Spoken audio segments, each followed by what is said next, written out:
All right.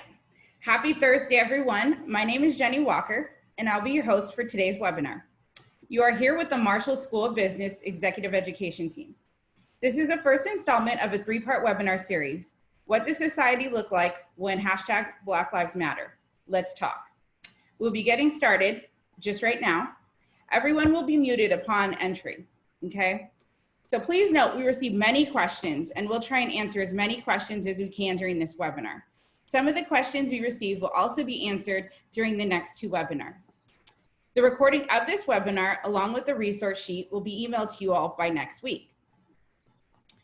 It is my pleasure to introduce our presenter today, Dr. Sharoni Little. She is an Associate Dean, Senior Diversity, Equity, Inclusion Officer, and Professor of Clinical Business Communication at the USC Marshall School of Business.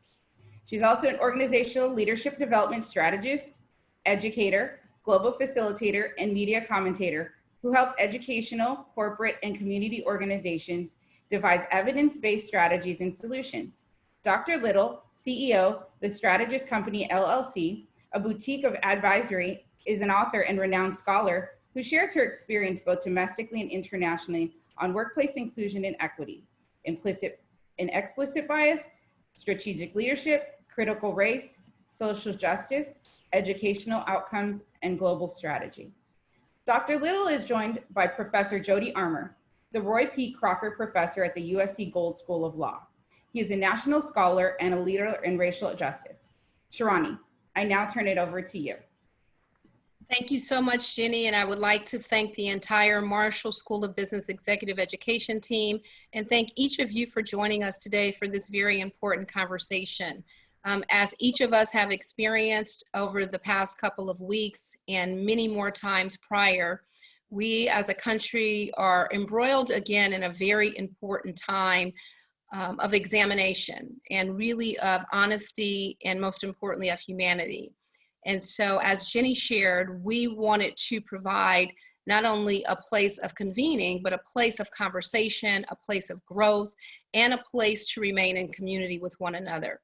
And so today, as we embark upon a three-part series, really looking at how we can reflect and most importantly act around the very important topic of eradicating systemic racism, we wanted to launch today more as a webinar and really look at this as a platform and foundation of knowledge.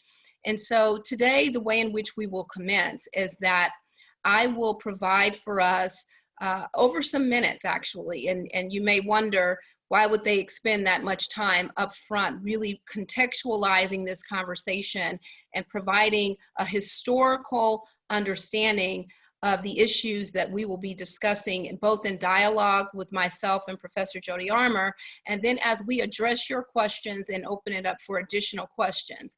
But it's important that we enter into this conversation in an informed manner, and we want to model what we feel are some of the best strategies moving forward, both to have very difficult and honest and transparent and accountable conversations, but to be informed. And so after we spend some time with a PowerPoint that will incorporate both images and videos, we really want you to contemplate and write yourself notes and reflect on some of the things that you will see. And then as we, Dr. Armour and myself, get into dialogue, see how those things connect. And then, as I said, we will address questions. Our latter two series sessions will be a more formal Zoom encounter where we will work in small groups. And so we would hope that you will stick with us for the entirety of the series, because we recognize that while this conversation and discussion is vital, being in community and small groups and discussing these issues is also important. So again, welcome, and we thank you. I would like to also again formally welcome and thank Professor Jody Armour, who is an international race scholar and legal scholar and who writes and speaks on these topics. He will be, as I said, sharing some very vital information as we are in dialogue. And so we will commence now with this contextualization. Let me go ahead and share my screen and we will begin. You will see that there will be disclaimers and some of the images may be difficult to watch throughout. but we will ask you to be cognizant of that and to make the necessary self-care decisions. If you are triggered, you may cut off the imagery or return to the conversation as you feel comfortable. We would like to, again, recognize that because we are in community, we will establish some community agreements, both as we go through this journey of knowledge in this first session, as we engage in dialogue, as well as the questions that we address, that we really want to set a model of human interaction, and that's respectful.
So I will stop sharing after that context and really hope that you can take a moment just to reflect on what we wanted to share. And we recognize again that in this short amount of time, we could not give you a full history, but we thought it was quite important to give you some understanding as we reflect on the topic today. What does society look like if Black Lives Matter? So I want to now welcome Professor Armour to join me as we dialogue and spend a few minutes in reflection about what is systemic racism and how have Black people in particular been impacted and affected by systemic racism throughout the various systems that we've shown and discussed and others, and then delve into what does society look like if Black lives truly mattered. And so, Professor Armour, I would like to, first of all, thank you again and to get some reflections on a little bit of what you saw and then your comments about where we are today, why we're here today, and what we can begin to do to delve into deeper strategy and calls to action. Sure, thank you, Professor Little, very much. We can't hear you, Professor Armour. Okay, let me see. Can you hear me now? Yes. All right, very good. All right. Thank you very much, Professor Little. And let me start, as an academic would, with a little information, empirical information as a jumping off point, and then I'll get into a lot of more context setting.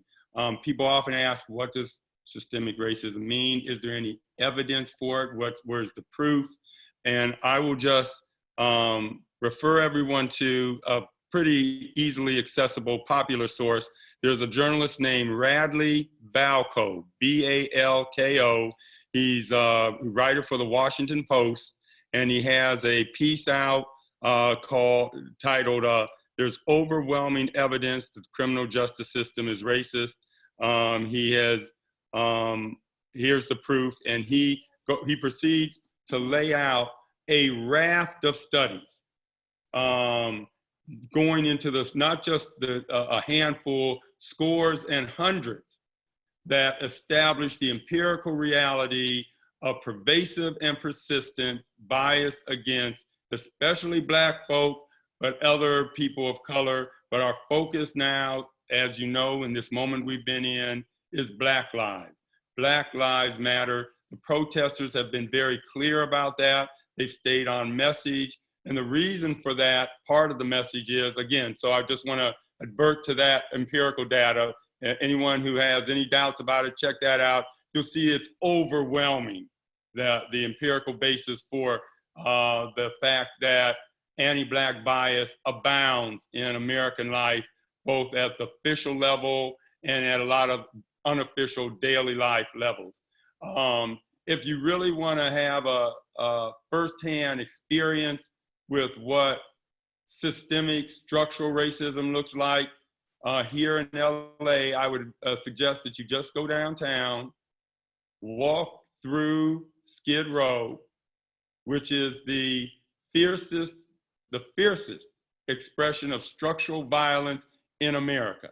It's the largest homelessness encampment in America. I spent a lot of time down there with groups like LA Can, Pete White, grassroots organizations working on our homelessness problem. You have families down there, of course, little children. And when you look to your left and right, what you'll see is that 75% of the faces are Black. Not people of color faces, they're Black faces, right? The faces that our most maligned and marginalized citizens, which you see in Skid Row, are Black. And if you want to then go to another site of great misery in our nation, go to the jail cells and prisons. I take my students up to San Quentin, down to Terminal Island and San Pedro. You'll see that the demographics around you look very similar to the demographics in Skid Row. Grossly disproportionately Black again. When you look at something like COVID-19 and the communities that are disproportionately suffering the brunt of that, again, Black. And that's all over the country, not just here on the West Coast. And There are a lot of reasons for it. Things like environmental racism give us more asthma, comorbidity factors, things like hypertension because of the stress of living around racism and racial oppression all the time, raises your blood pressure, there's a lot of stress on your body. That's a comorbidity factor. Diabetes, we live in food deserts. All of those are systemic structural factors that can't be denied. And the most miserable places in our nation, Skid Row, our jail cells, which are also hotbeds for coronavirus, by the way, are grossly disproportionately Black. And that is what we've come to realize now that we're looking at this George Floyd case. You know, I've been around for enough years to see how many times we've had a case like George Floyd arise. You know, before George Floyd in Minneapolis, it was Philando Castile. You know, in Minnesota with the police officer standing over Philando Castile with his gun aiming at him, the little girl in the back seat, the Facebook Live on, and as he bled out, that was so gripping to us as a nation that there was an outpouring of care and concern. And what happens in all these cases happened then, and this is what it is. It is a predictable pattern. It is wash, rinse, and repeat. What we have is we convene a commission. Somebody says, let's have some town hall meetings and some hearings. You have people who come and they vent about how unjust all of this is. Then you have some politicians or policymakers step up and say, okay, well, here's the fix. I got the fix. Body cameras. Okay, here's another fix. Implicit bias training. Okay, here's another one. Community policing. All right, de-escalation training. Minneapolis, Minnesota had all of those fixes in place and then some. And look at what happened. It wasn't just the one officer with his knee on the neck of George Floyd. It was the other three standing back and watching it happen, right? This isn't an issue of just a few bad apples, as we often like to characterize it. It's something much more systemic, deeper going, and we have to get at what that deeper going thing is. And what we're finding out it is this. Black lives don't matter. That's the bottom line. Black lives didn't matter at the inception of this country. That's why we were able to celebrate liberty and democracy with Thomas Jefferson and George Washington while they owned slaves. All right. Then Black lives didn't matter when we had a cataclysmic race war. That is the Civil War, 600,000 dead Americans. And then we went right from slavery to Jim Crow and made Black people, that was our form of racial apartheid, second-class citizens for nearly another 100 years. And then once we started to dismantle that, again, do Black lives matter when you walk through Skid Row? How can you conclude that they do? And did Black lives matter after Hurricane Katrina, when you saw Black people standing on rooftops in the 9th Ward with water literally coming up to their necks, crying out in distress? And we couldn't get any help to them after 1 day, 2 days, 3 days. 4 days in, Sean Penn was rowing up there handing out fresh water because FEMA still couldn't get help to those Black people in their direst need. Whereas compare that response to our response to the victims of 9/11, when those planes ran into those buildings, there was a panic of empathy for those people, and we got help. We didn't let any red tape get in the way. We didn't want to hear any excuses or alibis. We got help to them because there was a panic of empathy for them. That's how we treat non-Black lives when it comes to their distress versus Black lives. Black lives simply don't matter in America, haven't since its inception. And now once we start to fully recognize that, we can start to deal with what that real problem is, Professor Little. Thank you so much, Professor Armour, for really contextualizing that and to putting forth the case about how do we look for indicators of recognition that Black lives matter. And I think we have to be honest and transparent about if we cannot see a succession of actions, right? Because sometimes, for example, some of the questions were raised that how can we say that this is systemic? There may be episodes, there may be incidences of racism that we've discussed, but when you're talking about systems, are we saying that there are actual structures in place that replicate, that reify these disproportionate outcomes, whether it be education, whether it be healthcare, whether it be political, legal, criminal justice.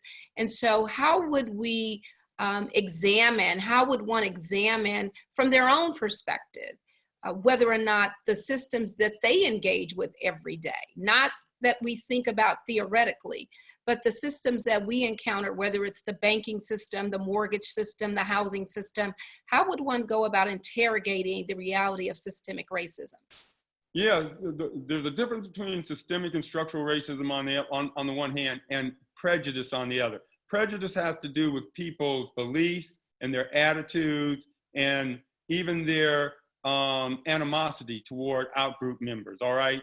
If we woke up tomorrow morning and there was something in the air, somehow all prejudice against minorities disappeared, literally overnight.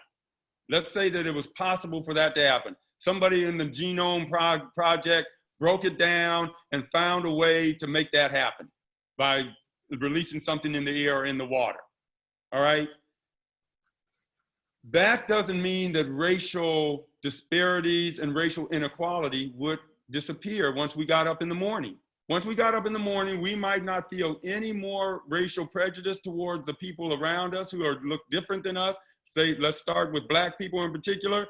But for example, as a Black person who grows up in South Central, that we now call South LA, right around the corner from me, I live in View Park, the high school that View Park kids were supposed to go to, and Windsor Hills kids, and as well as Baldwin Hills kids were expected to go to Crenshaw High. No Black people of means in these neighborhoods now let their kids go to Crenshaw High that I talked to, because, for example, in 2006, Crenshaw High lost its accreditation. It was not deemed to be even meeting the bare minimal standards necessary for high schools to provide decent educational opportunities to their students. So you wake up tomorrow, without any prejudice in your mind or anybody else being prejudiced toward you, look at the school system you still have to go to. You know, one that is crumbling, frankly, and one that is not is giving you a diploma, because I remember kids I was talking to at the time who I told, keep your nose to the grindstone, you can lift yourself up by your bootstraps, education is the legitimate means to the American dream of some minimal level of prosperity, just get that education. I had kids come to me in 2006 with tears in their eyes saying, Professor Armour, I did everything I was supposed to do, and now I have a diploma that's worth toilet tissue in the admissions process because it's coming from an unaccredited high school, right? Now that kid is getting a minimum wage job. You know, they're out here trying to earn respect in a culture that says you don't get respect if you don't have some bare minimum amount of material success. I had some of those same kids say, you know, I saw somebody I liked, I went across the street, I asked them, you know, I would love to take you to 3rd Street Promenade for, you know, maybe some ice cream or coffee or something, but we're gonna have to get there on my bus pass.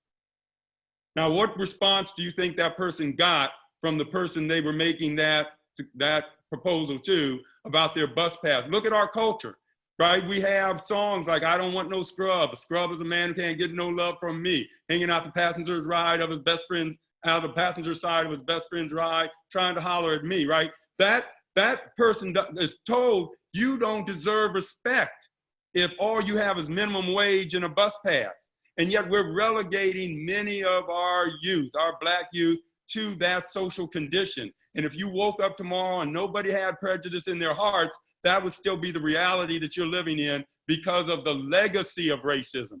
Racism, prejudice can go away, but it has a continuing legacy that has to do with the neighborhood you live in, the kind of credit rating you can have, the kind of environmental toxins you're exposed to. All of those structural and systemic legacies remain.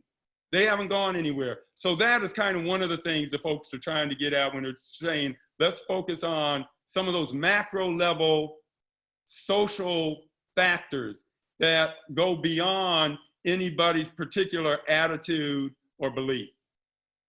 Thank you so much, because again, as we interrogate, for example, the healthcare system, and we're looking at the disproportionality of COVID, and many are questioning why, when you see the underlying conditions as a result of a lack of quality healthcare, but also many of the jobs that were not having the privilege to work from home or work through Zoom, where they were still on the front lines at the height of the pandemic. We have to look at those intersectional identity constructs that could exacerbate where people are living, how they are living, and the circumstances and consequences of that. And some of the questions say, but can we attribute that to race? Couldn't that be class, or couldn't that be, age or geography? I'm born and raised in Compton, and as you indicated, educational systems vary. A lot of it is based upon your tax contribution. I often talk about 90210, which is the zip code of Beverly Hills, compared to 90220, which is the zip code of Compton, and the marginalized narratives that are constructed and perpetuated that really determine one's value or a community's value and contribution. So why do you say that it is race that we need to confront and make a priority to discuss? Yeah, class matters. There's no question that class matters, right? But it is a huge mistake to try to reduce race to class. And people too often want to conflate the distinction between the two and reduce race to class, one to the other. Okay, all right? So for example, Professor Little, just last year, I live in View Park, as I said. I drive down Exposition to get to USC. I got in my car in the morning, thinking about my torts class, rolling down Exposition. I'm not even going to quibble about whether I was going 5 or 7 miles over the speed limit. I'm sure I was. I was going with the flow of traffic. Everybody kind of was. I see red and blue lights behind me. I pull over. I say, okay, I'm going to get a ticket. No big deal. This will take 5-10 minutes. I'll still get to my class on time. I don't want to, no problem. I don't see an officer come up to the car after 5 minutes. After 10 minutes, I still don't see any officer. I hear helicopter blades overhead. I look up and see a helicopter is hovering over my car, and other police cars join in. And then there's a foot patrol that comes over. And then finally, the officer in the car behind me comes up about 15 minutes into the stop, looks in the window, and sees that I'm dressed pretty much like I am today, a tie, button-up shirt, slacks, and you can see that he's actually shocked to see me. There's like, he's taken aback because he didn't expect to see somebody who looked like me when he got to the front of the car. All he saw from the back was my afro. And somebody driving in a German sedan. So somebody driving through South Central in a German sedan with a big afro like me must be up to no good, must have stolen that car to be in it in the first place. It was an S63 AMG Mercedes, just to get all the facts on the table. And so I must have represented a flight risk. And because I represented a flight risk, in come the helicopters. In come all of the rest of the cars with the red and blue lights, right? By the time I got to class, I was shaking. It took me about 10 minutes. I walked in front of the class. I said, wait a moment. I had to walk into the hall just to calm myself down. My class, bless their hearts, the next time we met, they had a card for me that they presented and, said, we're sorry that happened to you, Professor. Now, in terms of class, how much better a class situation could I be in, right? I'm a chaired professor at an elite university, and you're making enough of income to be in the so-called Black Beverly Hills of View Park, right? My tax rate, my zip code, everything about me. I'm even benefiting from light skin privilege. The colorism. I had every kind of benefits you could have, right? And it still struck me, irrespective of class, because as Oprah Winfrey has found and lots of other people have found over time who've been racially profiled, in Stevie Wonder's, one of his most trenchant lyrics, you might make big cash, but you cannot cash in your face. And the face of crime for many Americans is black, right? And so, no, you can't reduce race to class. You know, what we found in all kinds of studies when people are making judgments of other people and they have to determine whether an ambiguous person has a weapon in their hand. If that person is black, they're more likely to conclude they have a weapon than if they're white, right? Irrespective of their class. When they do studies on the death penalty and other sentencing studies, they find that somebody who is black is deemed more death worthy than somebody who's not black, irrespective of their class.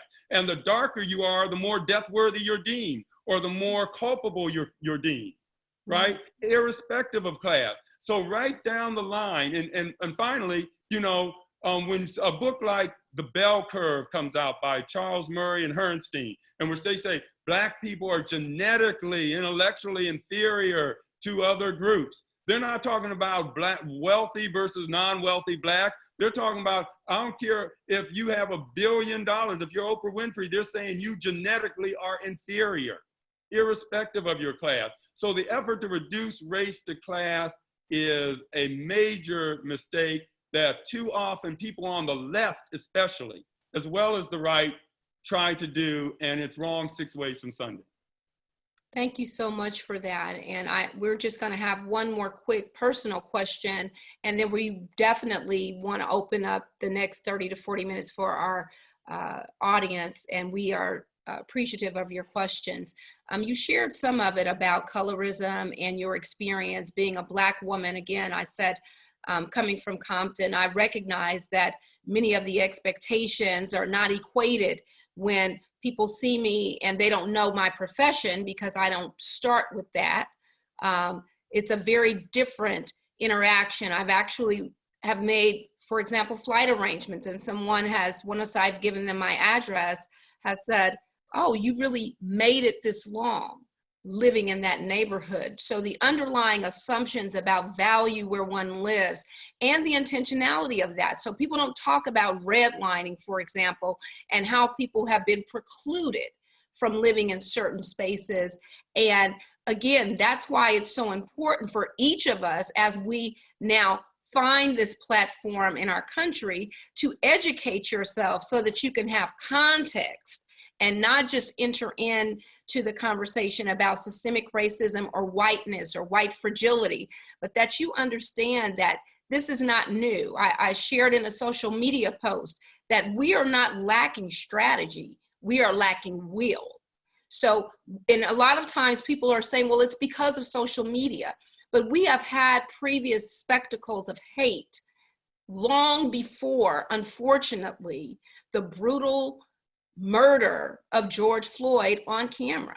And so we have to begin to transition into what can we as individuals from a humanity perspective begin to grapple with about how do we, when we see people, especially Black people because of the color of their skin, conjure up certain thoughts and then actions that say you are not a full human being. Because what I say is that if I can justify doing something to you because I don't value your humanity, I will not be moved by that. I can justify killing you. And so the last piece as we transition and open up to Q&A, if you can just quickly share your own development of your hair and what precipitated that. I'm the mother of 2 sons, and it has been very challenging for me personally and professionally, because I equate this akin to slavery, where mothers and fathers, their children once born, were completely separated them forever. And during lynching, when you could not protect your children, and that today in 2020, you have parents who have to be concerned about the very safety of their children day in and day out. The trauma, the pain, the anguish, the anger associated with that must also be addressed. So if you can just quickly share with us the incident, and then I want to open it up to our Q&A. Sure, and you know, as a dad of 3 sons, you have to have that talk with your kids at 8 or 9. At the latest 8 or 9, you have to shatter the innocence of your black boys about what time it is and where they're living. You have to tell them at 8 or 9, you're not a white boy, you're a black boy, and you have to be aware of that every time you walk down the street or in any situation. So you're right. We have to rob our kids of innocence much earlier than a lot of other groups. I started growing my fro because I had a fro in high school when I was playing for Lower Merion High School, Kobe Bryant's, school.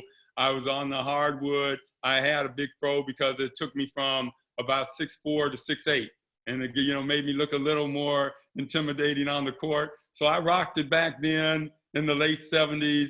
But I, got the Obama look when I got into the academy. I trimmed it. I looked a lot more like Obama for years. And then I started writing this book that's going to be coming out in August, titled, and this is starts with a transgressive title, Nigga Theory, race, language, unequal justice in the law. And I can go into that. I understand that's a blood-soaked epithet, jagged edge, but sometimes you need to really challenge that, and that's what I do in the book. But anyway, I'm writing this book, and on my sabbatical, and so, what my kids used to tell you, they would tell you, when I go into writing mode, it's no air, water, or food mode. They'd run around the house saying, Dad's writing, cemetery silence, because that's what I used to tell them, cemetery silence while I'm writing, right? So that meant that I missed 8 or 9 months of trips to the barbershop, which is Here Architects around the corner from me. I just missed the trips. I'm writing, just thinking about that. Then I went back into school and started teaching criminal law. And, I'm still halfway writing, so I wasn't thinking about anything. I had a little bit of a beard and a little bit of fro, not even that big a fro. I go in there and I overhear students say, and some other students report to me, the students are saying, isn't it ironic that Professor Armour teaches criminal law while he looks like a criminal? Then I go downtown and I start addressing some downtown attorneys about commercial transactions, which is what I came in. That's my kind of what I love. One of the subjects I really have a fondness for. I'm talking to them about the Uniform Commercial Code and commercial transactions. By the time I get back to school, I understand that they called back and reported to some of my colleagues that Professor Armour's appearance is impertinent and unprofessional. Now, the great thing for me about, this thing called tenure is this great free speech lubricant. It means never having to say you're sorry for telling the truth. And so I was able to say, grow, baby, grow. But then, it's a form of non-linguistic symbolic communication, to be sure, a bat signal of solidarity to the Black Lives Matter movement, to be sure, but it had a cost associated to, deeper cost, when I went down to JW Marriott about a month after that to meet my homeboy from A Better Chance, which is the program that I was in, takes kids out of inner city areas and puts them in boarding schools where they have a better chance to go to college.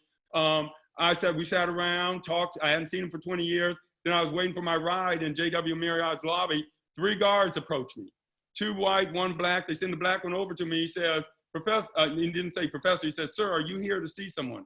I said, yes, I am. I was dressed like I am now, only I did not have a tie, but I had a button-up shirt, jacket, slack.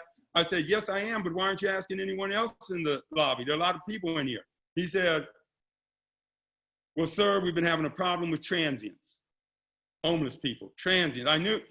So he walked away. At that point, the nice thing about teaching for 20 years at a place like USC, a lot of your students are out practicing attorneys, their partners at firm. So I called one in Latham and Watkins. I said, I know he's not going to come back. I want you on the phone just in case. And I started tweeting about it. He came back. The other 2 were closer to him this time. So they were all 3 standing over me like this. I was sitting on the chair. He said, sir, what is the name of the guest you came here to see?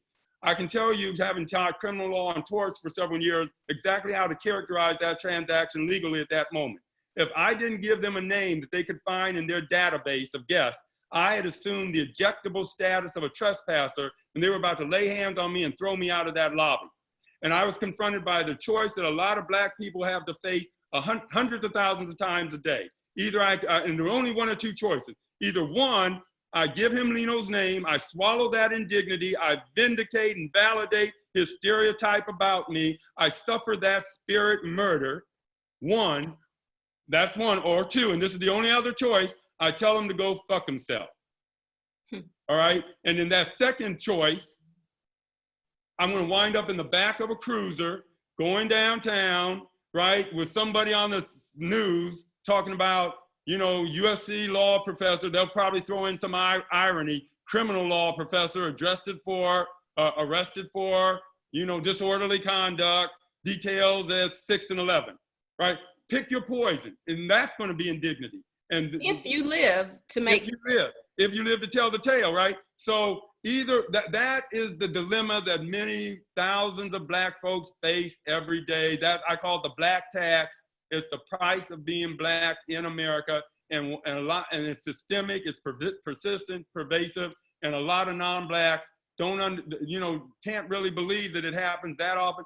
There's hardly a Black man I know or woman who doesn't have very similar stories to tell about herself or people that are close to her and that she or he loves. Thank you so much. And now we will turn it over to Jenny, who will pose some questions that our audience have asked. And we will entertain those for quite a few minutes, and then we will begin to transition after that. Jenny. Thank you. So we have a question. How do we respond to claims that only thugs need to worry about police brutality? And also, Black on Black crime is what Blacks should be focusing on. All right, yeah, thug is the new N-word. A lot of people throw thug around instead of the N-word as a way of talking in a very derogatory way about Black folk. And the problem, of course, with that is, however you define thug, a lot of Black people who've been on the receiving end of racial stereotypes can't fit even that controversial definition, whatever you come up with. Remember Amy Cooper in New York? And Christian Cooper, she was, you know, walking her dog, he was bird watching, and she said she weaponized her whiteness. She weaponized her white women's tears by saying, I'm going to call 911 and tell them a Black man is threatening me. Although it was abundantly clear she didn't feel threatened, she went up on him. She approached him. I'm going to call 911 and report that a Black African-American is threatening me, knowing that when the police arrived, they could wind up treating Christian Cooper just like George Floyd was treated, right? Irrespective of the fact that Christian Cooper had, you know, a Harvard degree and blah, blah, blah, you know, clearly couldn't fit anyone's definition of thug, however you want to define that, which I don't buy in the first place. Number two, let me ask you your main question though, because I hear this over and over, and it's a canard. It's a red herring that people like to bring up in these conversations, and that is, why aren't you talking about Black on Black violence? Why are you talking so much about blue on Black violence, right? I heard Chief Charlie Beck, when he was chief of LAPD at a police commission meeting, make the same kind of argument. And I had to stand when I addressed police Chief Beck at that hearing. I said, Chief Beck, now I know you've been saying a lot, along with a lot of other police chiefs across the nation, that an attack on a police officer is an attack on America. You know, it's right after the long series of hashtags, some officers were shot in Dallas and Baton Rouge, and police officers all over the country said an attack on a police officer is an attack on America. That's why we fly the flag at half-mast and have these large public ceremonies. And I said, well, Chief Beck, by the same token, an attack by a police officer, an unjustified attack by a police officer on a Black person is an attack by America on that Black person. That's an attack by America on Walter Scott, shooting Walter Scott in the back. That's America dragging Sandra Bland out of her car and brutalizing her. That's America shooting Tamir Rice. That's America with its knee on George Floyd's neck as he gasped his last breath. You don't get to be equated with America when you're a victim, but equated with a normal gangbanger and private citizen when you're a victimizer. No, you're America when you're a victimizer just as well as when you're a victim. And when you act under color of law, therefore, as a representative of us, on our behalf, you are implicating all of us in your misconduct collectively. The blood, all our blood is on your hands when you engage in wrongdoing as our collective representative police officer. That's the difference. Don't change the subject. Just keep it focused on why the blue on Black crime continues to run so rampant and why that implicates all of us in that wrongdoing. And I would like to weigh in as well as a rhetorical scholar. When you look at the narrative of thug, it is again a strategy to dehumanize or to make other, to ensure that whatever we're going to do, whatever decisions we're going to make, even around those systems that we talked about, lack of quality healthcare, lack of education, that it's justified. Because if you don't create, so in much of my research, I studied anti-lynching legislation and why we never had any federal anti-lynching legislation until the past couple of years, because the black male as rapist myth was used to justify killing. You can look at Adolf Hitler and with the Holocaust, you have to create an oppressed other, someone who you say is threatening to you. So a thug, the looting and then the shooting. Of course, there are realities around black on black crime. But if you look at white on white crime, most crime happens against people that you are in what? Closest proximity to. So that makes more sense, but it does not take away from the disproportionate killing and adverse interactions between black people and law enforcement. Nor does it suggest that all law enforcement are problematic. And so to equate that, if you call out injustice around criminal justice or law enforcement, that you are some way anti-law enforcement, is again a red herring to not allow us to get into some very important and transparent and accountable conversations. You cannot move away from, and I think that tees up for us, how do we begin to strategize to bring about change? You're gonna have to question those narratives and why you believe them and where those beliefs got reinforced. So many of us need to ask, where were your first conversations around race? What did your families tell you about neighborhoods and who lived in those? Were they good? Were they bad? How do you today justify lack of diverse representation in schools and in the workplace? We must grapple with that reality. Jenny? Thank you. We have another question. Let's, for the sake of this discussion, accept that Black lives do matter. With that preposition, and given all you say about the things that have been implemented that don't work, like body cams, bias training, etc., where do we start to make the change we need to make with actions, not words, to prove that Black lives matter as much as all other lives? What do you believe is step 1, 2, and 3? I would like to weigh in and then open the floor for Professor Armour.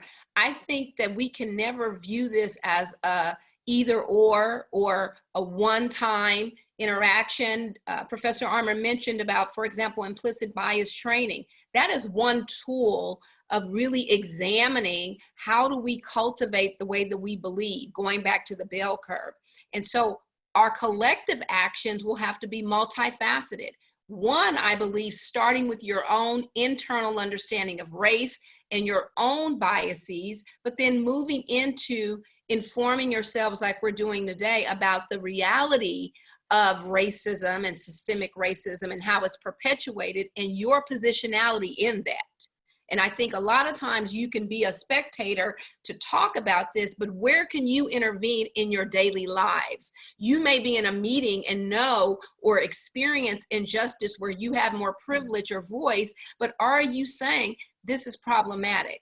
Also, there are many resources that are available, books, movies, some of which we will share, but don't take the onus off of yourself to go out and find some resources yourself. You must be in proximity with others. You must be intentional about creating and forming relationships across your comfort level and being open to differences of perspective. Human beings, conflict is not something we should avoid. That's innate, but it's not the difference that's the problem. It's the meaning we make of difference. And until we recognize that and open up with some honest conversations and avoid denial, then we can begin to say, whether it be education, whether it be interaction, whether it be really calling out the power systems and privilege, then we can begin to say, how do we move forward? And it will be a different approach for every person or every organization or every institution. Professor Armour? Great, yeah, I need to agree with all of that. And I would say that, there are basically two fronts. There is the structural front, and the front that has to do with your own attitude, your own personal perceptions, social perceptions okay, and so I'm going to separate out those two. At the level of systemic structural issues, what we're talking about is not having Skid Row. Just not having a Skid Row. You know, it's 75% Black because the most maligned and marginalized of our neighbors, the faces at the bottom of the well, the Black faces are concentrated there. And they're always concentrated in the most miserable places in our collective experience, right? So that means redistributing power and wealth in a fundamental way. And that is what people are uncomfortable with. You know, this nation was at its most prosperous, one of its most prosperous points in time in the 50s and 60s, when we had marginal tax rates up around 90%. You're right. We had serious taxing of people with wealth so that we could take care of those who were more needy, right? So those are kind of basic interventions in the economy, serious, unapologetic affirmative action. As another example, you're right? I've seen through my own professional career and lifetime, lots of women benefit from affirmative action, right? And other groups. Blacks have benefited some, but look, not nearly enough. We've been, you know, told that affirmative action is inconsistent with merit and excellence, which is nonsense. You got to get into the details and understand it. So those kind of things. First and foremost, redistributing wealth and power in a way that makes Skid Rows a thing of the past. Until you're ready to do that, we're going to keep on having this conversation. Number one. Then number two, real quickly, over here on this side, understanding unconscious bias, understanding that to combat unconscious bias, which is a mental habit, right? I think of the 3-year-old white girl who was described in the New York Times, who upon seeing a Black infant said to her mother, "Look, Mom, a baby made," right? That 3-year-old little girl isn't a bigot. She's not a racist. She's simply reporting an association that's been forged in her memory between women from a certain social group and an occupation she sees them in all the time. She may reach the age of judgment and come to renounce that as an appropriate way to respond to Black women. But that doesn't mean that that stereotype, that well-learned set of associations has disappeared. All a stereotype is a mental habit. A habit is a well-learned set of associations that can run automatically without our conscious awareness. That means if you're going to fight the stereotype habit, it takes intention, attention, and effort. You can't be, the worst thing you can do if you're trying to break a habit is ignore your habitual responses when you're in the presence of cues that trigger those habitual responses. It takes intention, attention, and effort. In other words, it takes color consciousness, not color blindness, right? When you're trying to combat, you have to constantly be on guard, inhibit your stereotypical responses and replace them for your personal standards for how you ought to respond. It takes work, and you have to be willing to put in that work. And if I can just add, one of the things that Marshall in my office, what we instituted were mindfulness interwoven with implicit bias training, because oftentimes you have this cursory level of training and awareness is important, but if you don't have the tools, to Professor Armour's point, habit is only replaced with new behavior. And that habit has to be replaced with what? Practiced behavior. And that's why I said being in proximity. And as you were talking about redistribution of wealth, a lot of times people say, well, what are you talking about? Go study the GI Bill and look about redistribution of wealth, and also look at the origins of welfare.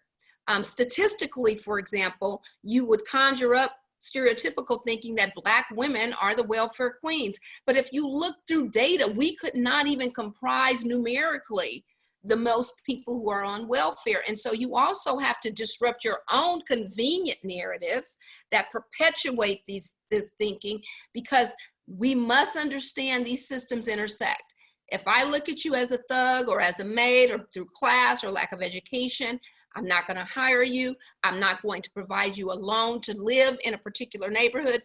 That's why so many people are homeless as well, because the mortgage rate, so you cannot look at this bifurcated or siloed. You must come at it comprehensively. Jenny?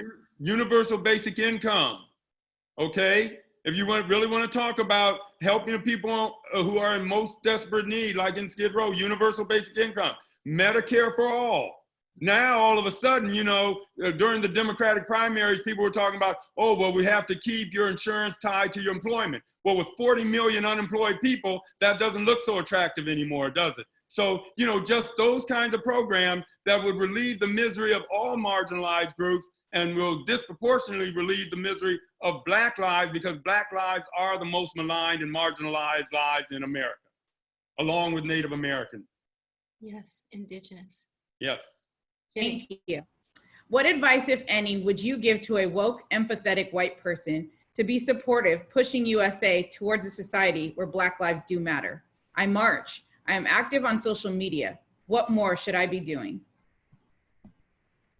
You want to start with that, Sharoni? Yes, I definitely will start with that. I think, first of all, everyone has to be part of this work. And the important piece of that is that it has to be consistent.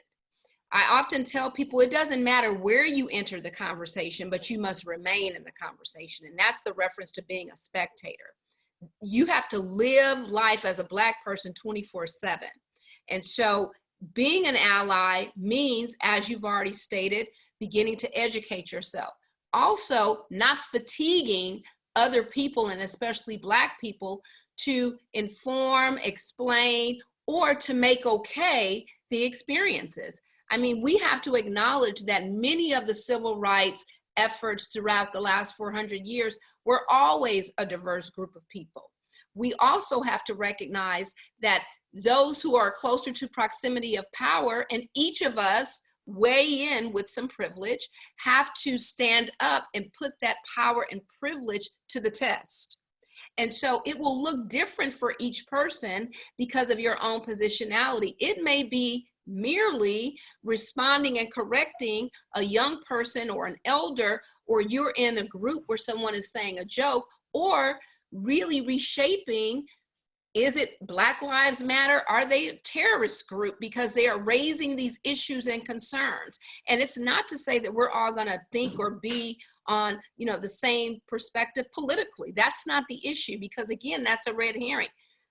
Professor Armour and I could be very different across political realms, but it doesn't take away from the fact that we can be allies around systemic racism, and in particular, anti-Black racism must be confronted, disrupted, and eradicated. So I would say that personalize your walk.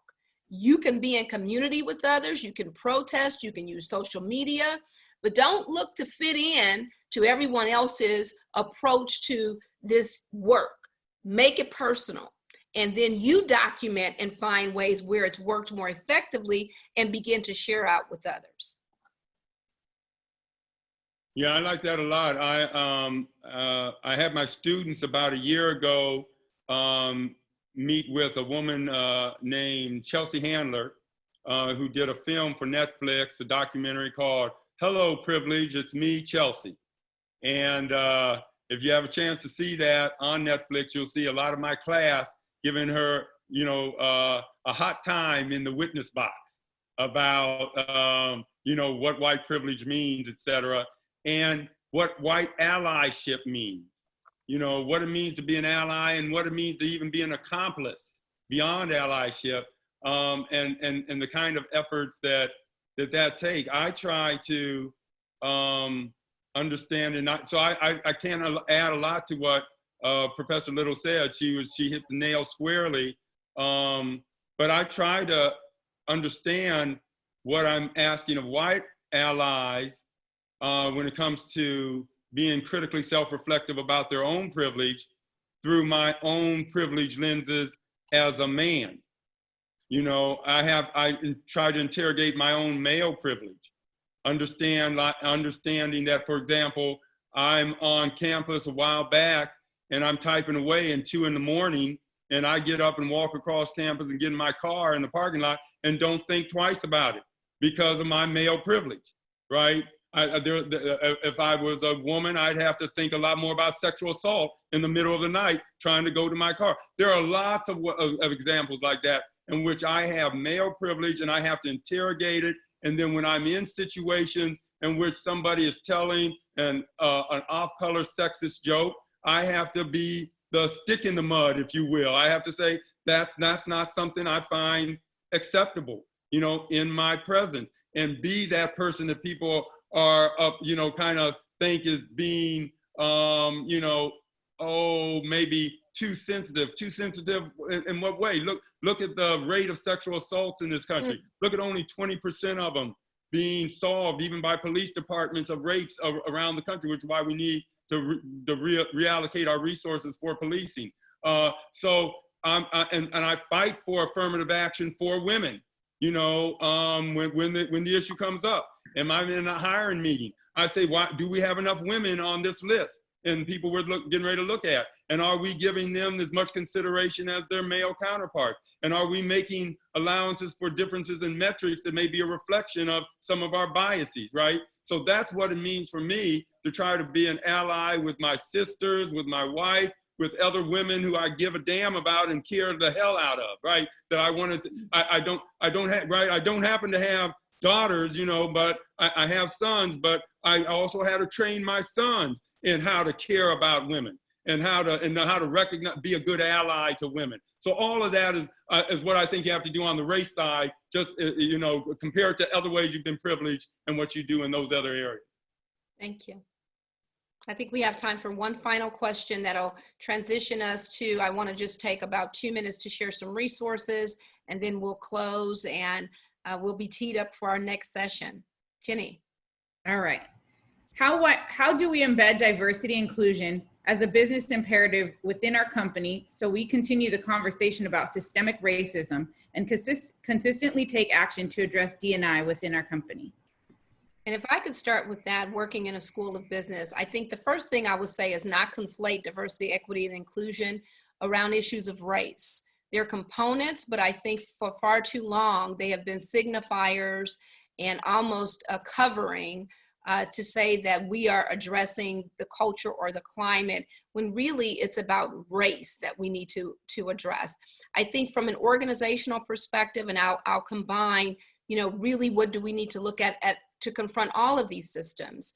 From an economic perspective, businesses replicate themselves and they know it. I don't think that we are unaware when we are not hiring, as Professor Armour just said, whether it's gender, but especially race and the systems that reify that. You know, we can talk about mid-management even, and if we have a certain representation, but we lack it in the senior leadership, or we lack it at the board level, or we say we just can't find people, they're not enough.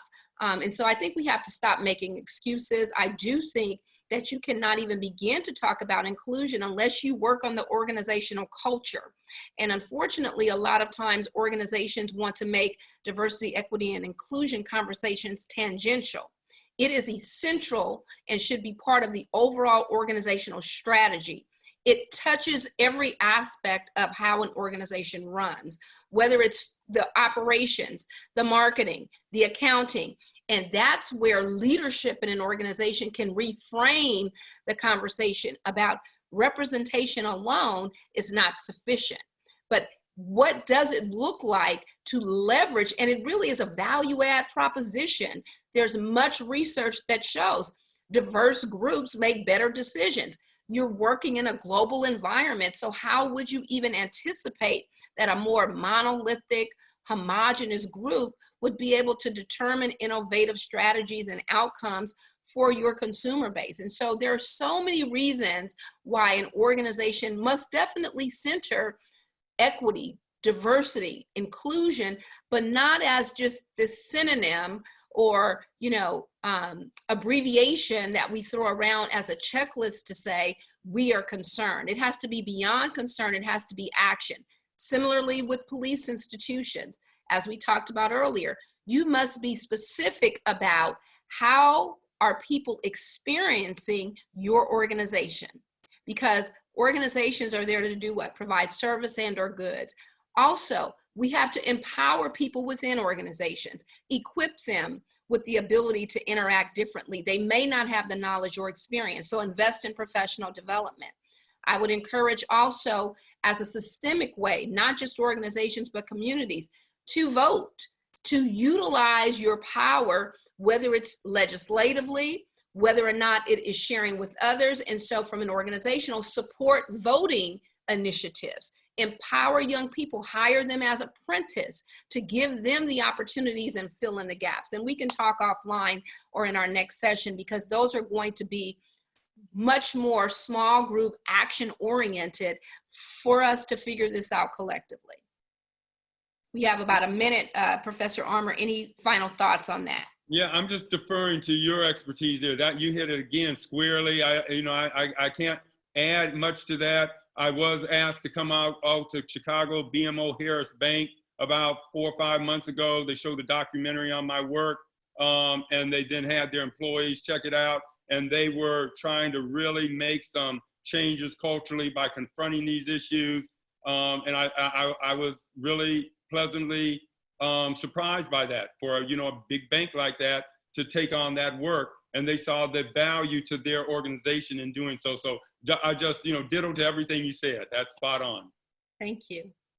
So Jenny, if I could very, very quickly, I'm going to share my screen again just to provide some quick resources. And as we indicated, this is not our last opportunity. We will be revisiting a lot of the foundation that we've begun today, but most importantly, we are going to be in community with one another and having conversations. As you'll see, there are many books that are out there. And as I said earlier, this is not a new conversation. And so one of the first pieces you need to ask yourself is, where have I been? That's okay. But where do I want to be moving forward? It's okay to recognize where you're entering into this conversation.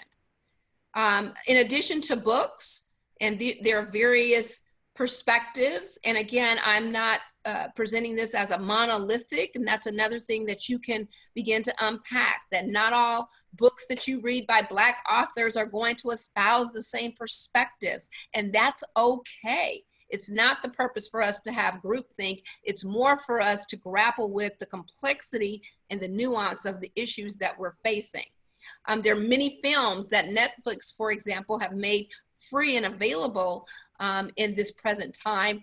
And so you can do sharing circles. You can watch some of these before, because some are not appropriate for younger audiences, but the conversations can be had. You can do this in your workplace and have a facilitated conversation, because expertise does matter. Also, we need to lay aside the fact that as a Black woman, for example, that I'm the ideal person to lead the work around diversity, equity, and inclusion, or racism. Yes, I am a Black female, and yes, I lead this work, but I'm a professional and an intellectual who have prepared myself and continue to prepare myself, because I know that there is never a finality in learning.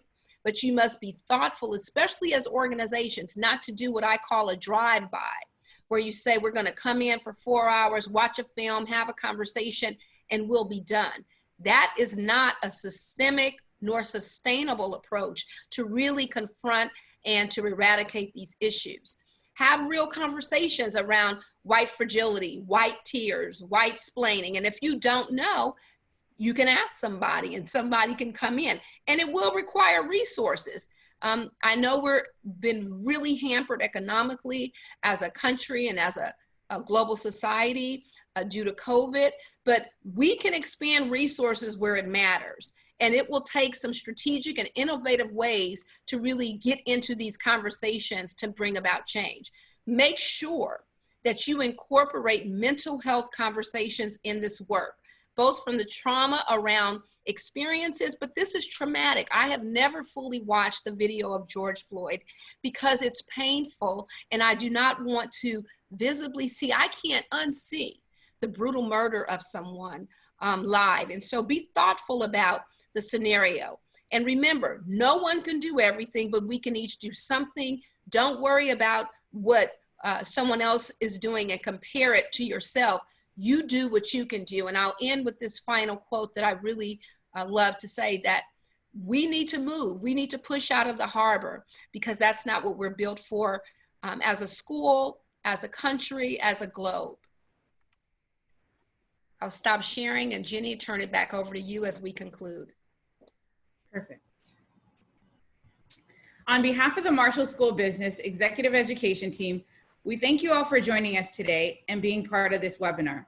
The conversation is not over. We still have 2 other webinars in our series. Next Thursday, June 18th, from 12 p.m. to 1:30 p.m. will be our second part of our webinar series. What does society look like when Black Lives Matter? Let's reflect. I'd like to personally thank USC, Dr. Little, Professor Armour, and the Marshall School Business Executive Education Team for hearing me out and allowing us all this space to have these conversations. The time for change is now. Once again, we want to thank you for your time today. Hope you and your family stay safe and fight on. Thank you, Jenny. Thank you, Jody, so much. And thank you, everyone, for attending. Be blessed. Be safe.